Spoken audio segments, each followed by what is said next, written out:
High school athletes throughout our area are getting back on the practice field this month, and they are doing that with more awareness about concussions. In tonight's Health Alert, last fall, the state fully implemented a new law that requires all high school coaches to take part in concussion education training. Any athlete suspected of having a concussion has to be sidelined, and they can't play until they're symptom-free and cleared by a doctor. Dr. Michael Keister worked with the OSAA to create the new law. He says there's a real danger in kids getting back on the field or the court before their brain is fully healed from a concussion. And he says there's no product on the market that's been proven to protect athletes against concussions. We don't have any proof that there's any special mouth guard that's out there that can limit concussions. We definitely don't have any proof that adding anything to your helmet prevents a concussion. Football helmets weren't meant to prevent concussions. They're meant to prevent fracturing the skull and causing bleeding in the brain.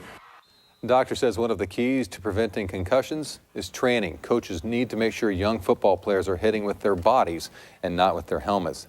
And now that coaches are implementing new concussion training, what's changed about practice? Coach Scott Baker at North Douglas High School says, surprisingly, not a whole lot, even in a smaller school with less medical resources readily available. He says it's the old school style of coaching that used to put kids at risk, keeping kids in the game after injuries or teaching them improper tackling techniques.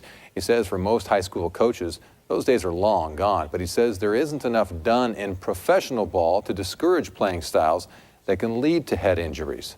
I think a lot of kids emulate what they see on TV, and you see pros tackling like that, and the announcer on TV says, "What a great tackle, great job," and those aren't good tackles. So we try to teach them proper techniques. Oregon doesn't currently have a way to keep track of concussion records for individual students, but it's estimated nearly 2,000 football players suffer concussions every year. High school programs are the only football organizations required to fulfill the new requirements, but several others have done so voluntarily, including Kids Sports, Pop Warner, and Eugene Metro Football.